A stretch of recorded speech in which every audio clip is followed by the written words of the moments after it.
Thank you, Chairman Ezell and Ranking Member Carbajal. Nice to see you, Admiral Lunday. Congratulations, and I look forward to working with you.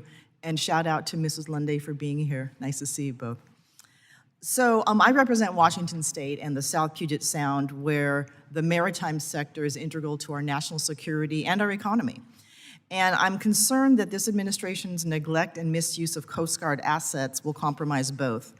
Slashing the Coast Guard's shoreside infrastructure budget by 90%, as mentioned earlier, while spending $50 million on a new jet for Secretary Nome is unserious and signals to the men and women of the Coast Guard that this administration does not value the mission or their well-being.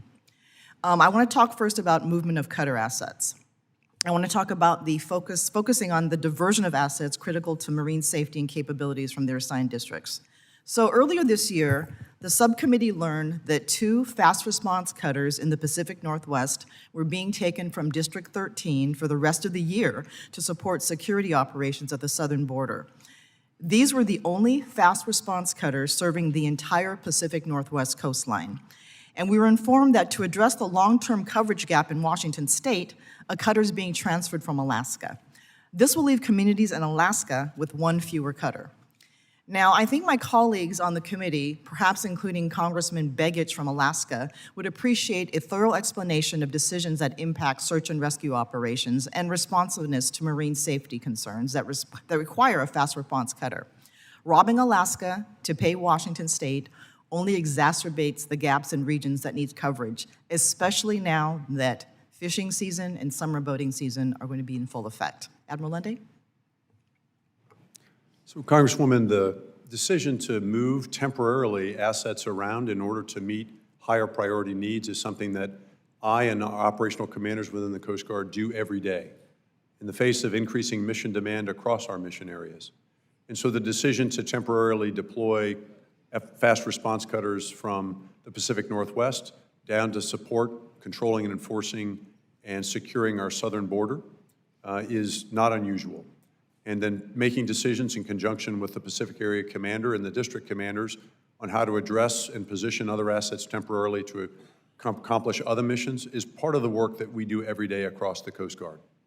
I will say that in the Pacific Northwest, under the leadership of the district commander, Admiral Fossey, he is taking significant action and steps over the last 4 months under Operation Arctic Fox to secure the northern border, working not only with other federal, state, and local partners, but with our allies in Canada, working together to make sure that we can control threats in that area. So we remain active in our operations, not only for marine safety, but for controlling and securing and defending our northern border as well.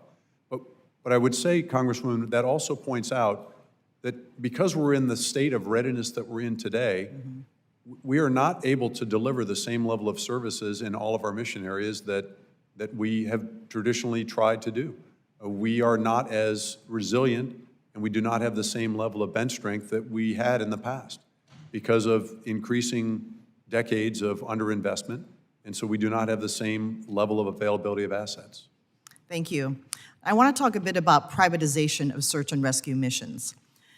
DHS officials have said that the Coast Guard should not be doing search and rescue, and subcommittee staff recently learned that private companies are looking to contract for this mission. Now, I have nothing against private contractors supplementing in addition to, but substitution raises really big red flags for me. So can you talk a bit about the search and rescue mission and whether you plan to allow privatization of it when it should be a public service? Congresswoman, I'm certainly aware that there are commercial companies that provide salvage services for mariners who need it. Coast Guard search and rescue remains one of our primary missions. In fact, it's more than that. It's a special trust we have with the American people. It's part of our DNA. And so we are not lowering our response standards for maritime search and rescue. But I would tell you, beyond search and rescue, other missions we do also save lives. Controlling, securing, and defending our border and maritime approaches against illegal drugs and illegal migration, that also saves lives.